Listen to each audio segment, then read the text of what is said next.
Bien, y estamos de vuelta en un nuevo bloque de Clase B. Y en este caso vamos a estar hablando un poquito de cine latinoamericano, que es algo que también nos gusta aprovechar y corrernos un poquito del argentino y hablar de algunos de nuestros países cercanos. Siempre es buena oportunidad, ¿no? Exactamente. Y en este caso tuve la oportunidad, la suerte de ver una película que se llama Mudos Testigos, que es dirigida por Jerónimo Arteaga y Luis Ospina. Y tenemos la suerte de hablar con uno de sus directores, porque Luis ya no está entre nosotros.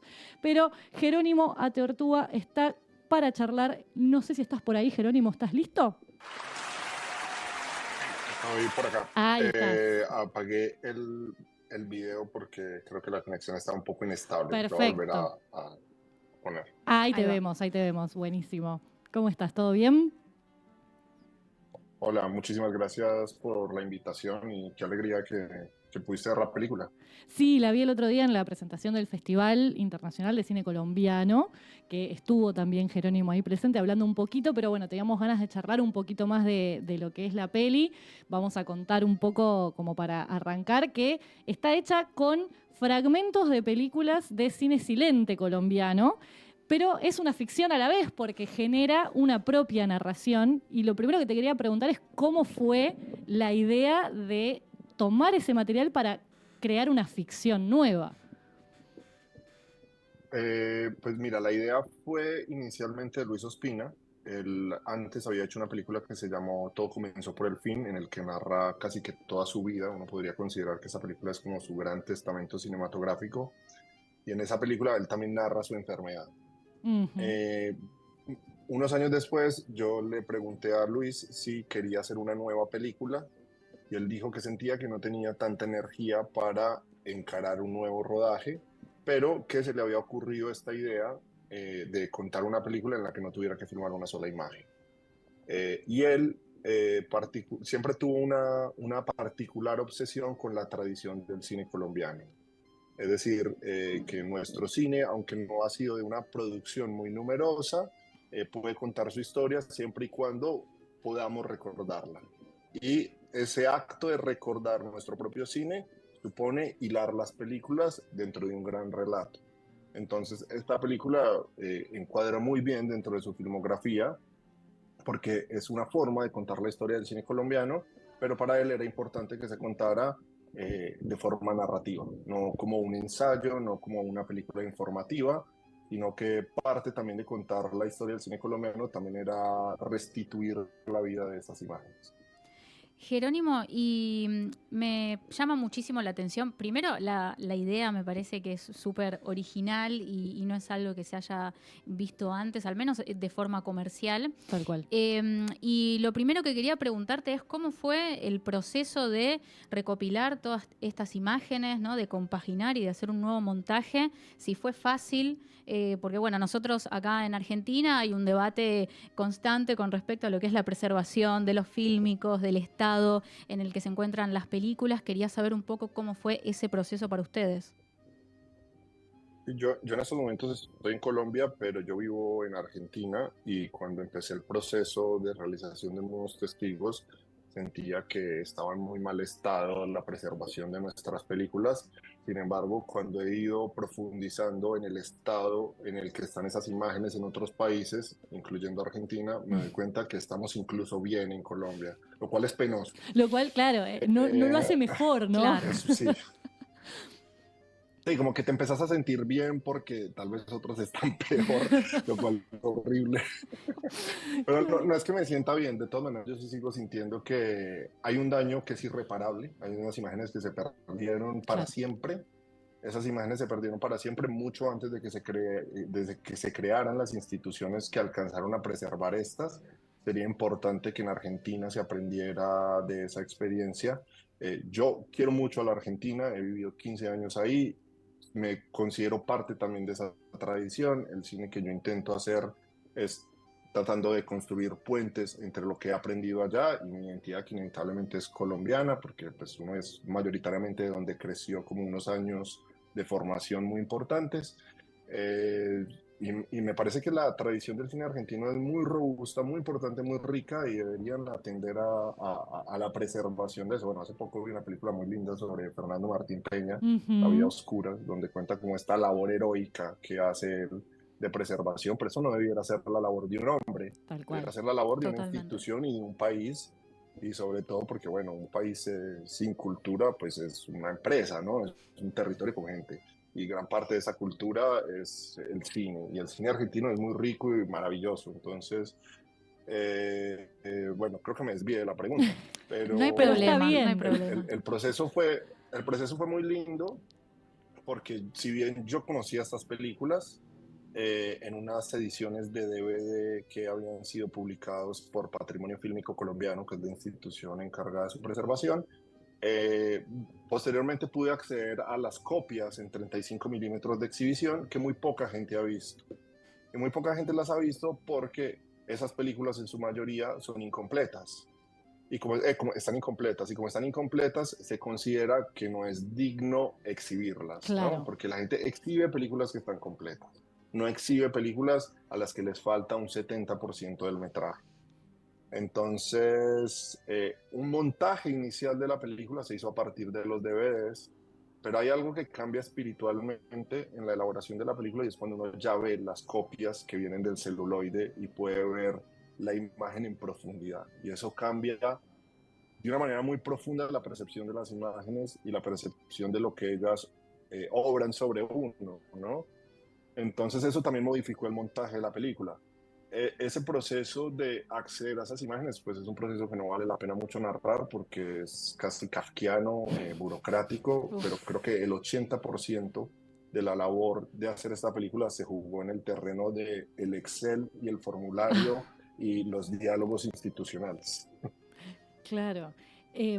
Pero está buenísimo igual lo que decís de tener el acceso a ese material, ¿no? De tener ahora, o por lo menos en este momento, esta entidad del patrimonio fílmico colombiano que lo conserva, que lo tiene y que les permitió a ustedes acceder a armar esta peli. Y una cosa que me parecía muy interesante cuando la veía también es que ustedes agarraron lo que es, digamos, un elemento bien del cine silente, que son los intertítulos, y los pusieron a jugar también en la creación de esta propia historia nueva, de esta nueva ficción, pero también los veo como muy pensados, muy diseñados y muy intervenidos, porque van modificándose en su contenido, en su color, en su tipografía. ¿Cómo fue esa parte del trabajo? Digamos que la teoría sobre la imagen ha reflexionado suficiente que las imágenes por sí solas no dicen algo, ¿no? Y sobre todo, pues cuando uno habla de fotografías, las fotografías siempre necesitan un texto, un pie para poder fijar su verdadero contenido. Y pues en el periodismo sí que son largas las historias de imágenes que han sido manipuladas, donde te muestran, no sé, una multitud supuestamente apoyando a un candidato y en realidad están apoyando a otro o era un evento que no tenía nada que ver. Entonces creo que el sentido de las imágenes acá viene muy de la mano del diálogo entre la palabra y la imagen, pero la palabra en este caso también hace parte de la imagen porque está allí. Sucede que nosotros al estar haciendo una película de collage decidimos también respetar ese principio para la inclusión de los textos. Los textos están inspirados en la novela fundante de la literatura colombiana, que vendría a ser como el equivalente al Martín Fierro en Colombia, que es La Vorágine de José Eustacio Rivero. Sin embargo, para nosotros era importante como no tratar de hacer una película que pareciera una película de los años 20, del siglo XX, sino una película que fuera de los años 20 de este siglo, que tiene la particularidad de que está hecha con imágenes de hace 100 años. Entonces, nosotros hacemos una serie de intervenciones en estos textos para irle avisando al espectador a medida que la película se va desarrollando, como te estoy hablando desde 2023. Entonces, al principio se intenta respetar un poco el estilo, casi inocente, casi naif, Sí. romántico, melodramático de esas películas, pero a medida que va avanzando la película, eso empieza a colapsar y empiezan a aparecer unos gestos que es evidente que están siendo hablados desde hoy, ¿no? Entonces hay como referencias muy puntuales a la política colombiana o intromisiones de líneas que vienen de la literatura más del siglo XX. Por ejemplo, hay robos ahí a Piglia, Ujú. incluso hay un robo que nadie nunca notó, a Luis Miguel. Me Hay una, encanta hay ese una parte easter en que, egg. que él le manda una carta de amor y dice, ya no puedo más de amor. Bueno, eso se lo robé a una Me canción de Claro. Luis encanta, Miguel de los 90. me encanta. Hermoso todo. Súper contemporáneo también. Bueno, ya de los 90 ya queda un poco lejos. Ya está viejo, claro. Pucha, no saquemos cuentas mejor, por favor. Me gustaría volver un poquito a lo que es el proceso, ¿no? Contabas que Ujú. la idea de esta película y de cómo armar esta nueva historia no fue tuya, sino que fue de Luis. Quería saber cómo fue terminar el proceso, terminar la película, luego de que él ya no estuviese, ¿no? Como de que te haya pasado de alguna forma el bastión de terminar esta película. Y recuerdo que la idea de hacer esta película surgió en Buenos Aires. Él estaba visitando el Bafisi y nos fuimos a almorzar y entonces él me dijo que tenía esta idea y que creía que yo podía ser el productor adecuado para la película. En ese momento yo solo había producido una película, la película de mi hermano, y recuerdo que le dije, sí, sí, creo que yo podría producir tu película. Y fui al baño y llamé a mi hermano y le dije, Luis Ospina quiere que le produzcamos una película. Pues me pareció una Entró en locura porque pánico. para mí es el director más importante que ha habido acá en Colombia, junto con Víctor Gaviria. Entonces, en principio yo era solo productor de la película. Antes de morir Luis dejó hecho solo 5 minutos de la película. Ah, Muy Pero poquito, claro. para quienes hayan visto Todo comenzó por el fin, él en esa película está enfrentando el cáncer, ujú. un cáncer muy, muy duro, y lo van a operar, y él dice, si muero en esta operación, quiero que Rubén Mendoza, que es otro director colombiano, termine mi película.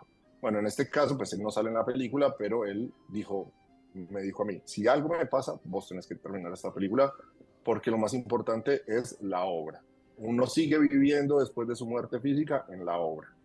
Siempre decía, the show must go Claro. on. Entonces, bueno, me he visto yo en una circunstancia muy insólita, que si hace unos años alguien me lo hubiera dicho, me habría parecido inverosímil, y es que mi primera película es en codirección con Luis Ospina.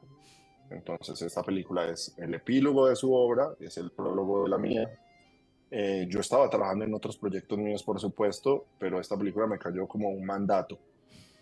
Pero fue muy importante que la pareja de él me contactó muy rápidamente y me dijo, yo creo que tenemos que hacer caso a lo que Luis nos dejó como responsabilidad, y la mejor forma para afrontar el duelo. Y ella me dijo algo que fue muy importante, y es, ahora es una película de los dos, entonces tampoco tienes que enloquecerte tratando de pensar qué habría hecho Luis. Ahora, Claro. ahí empieza a funcionar una cosa que me gusta mucho, la habla Joan Didion, que es el pensamiento mágico. Mm. Entonces uno empieza a hacer asociaciones muy locas, donde todos son señales que uno cree que están llegando de otro lugar de la existencia.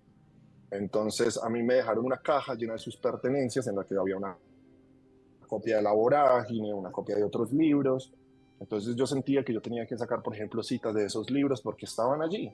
O yo tenía que, recuerdo que había una hoja en blanco en la que había una nota sacada de los 4 cuartetos de T.S. Eliot. Entonces yo utilicé esa nota como nota epigráfica de comienzo de película. Y así, entonces yo iba como leyendo señales, pero esas señales en realidad son un género de ficción que se Claro. llama La voluntad del muerto.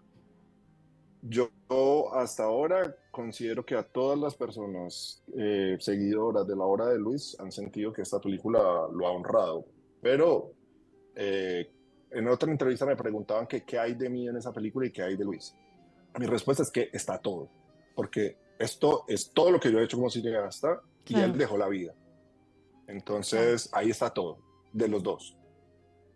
Y no tendría otra forma de ponerlo, porque yo creo que también yo le di rienda suelta a mis obsesiones, a mis preocupaciones cinematográficas y sobre el mundo en esa película, que es muy pequeña, pero en otras consideraciones muy grande para mí. Sí, seguro, aparte de trabajar con tanto material y con todo eso otro que no necesariamente es cinematográfico, como decís, pero que te fue nutriendo a partir de citas, libros, etcétera, que también están plasmados en la película.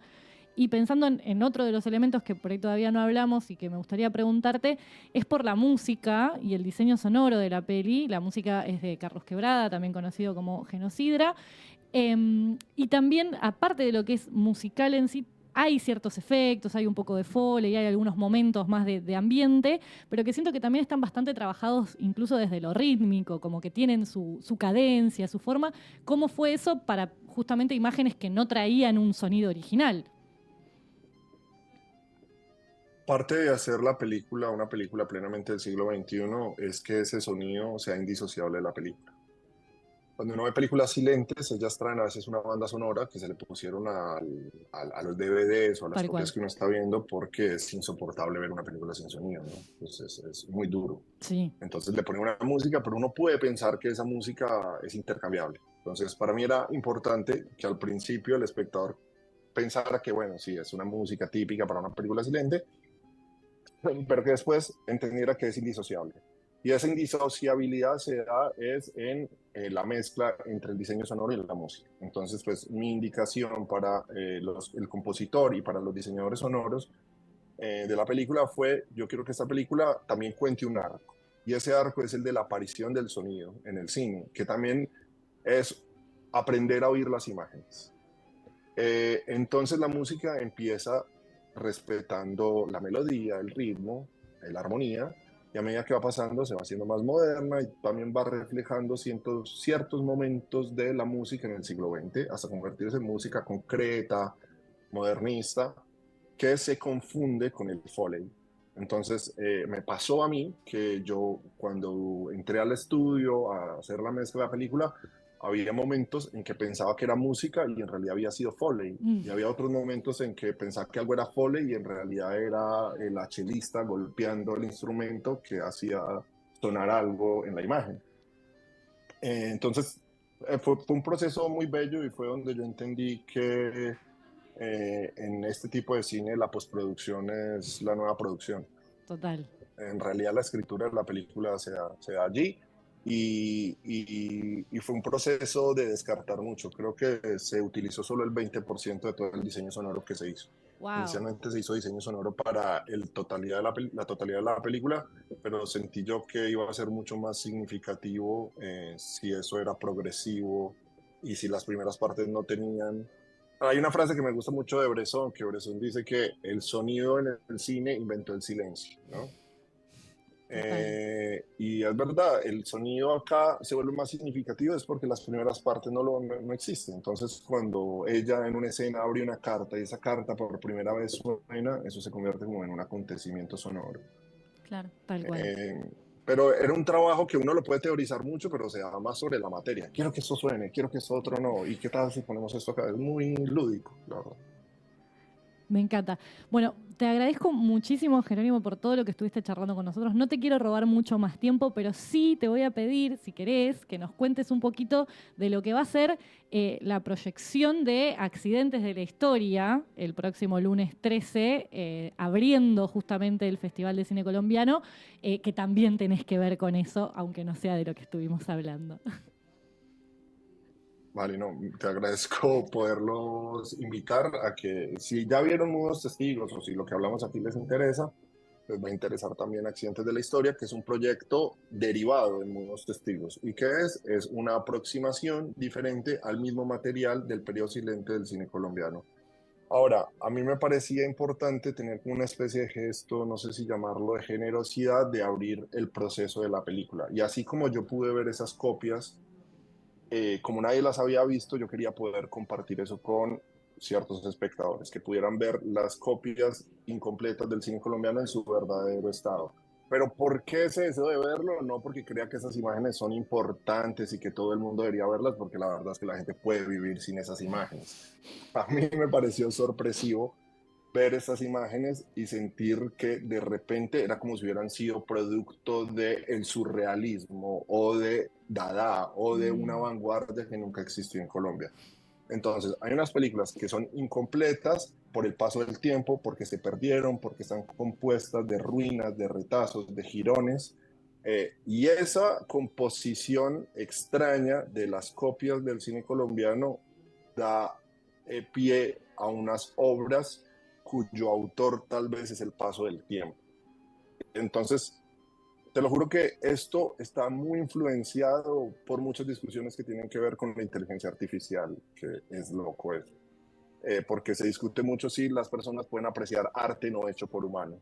Y siento que en este caso hay unas obras de arte que son de autoría no humana, del tiempo. Claro. Y me parecía lindo compartir esa experiencia. Entonces va a haber una proyección en la que están estas copias puestas en un metraje como si fuera una sola película con música en vivo. Y pues ya lo hemos presentado en varios lugares y la experiencia siempre es muy bella y a la gente termina gustándole mucho.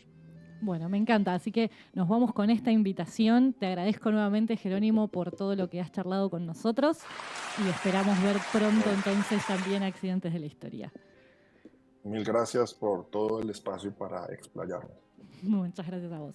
Bueno, se nos va otro bloque, entonces hablábamos con Jerónimo Ateortúa sobre Mudos Testigos y también, como decíamos recién, Accidentes de la Historia, que si lo van a querer ver, está el lunes 13 a las 19:20 en el Centro Cultural General San Martín, gratuito, entrada libre y gratuita para todo ese festival, después ya vamos a charlar más al respecto. Y nos vamos escuchando un poquito más de música porque tenemos más cosas que conversar cuando volvamos. En este caso vamos a escuchar On My Mind de George Byrne.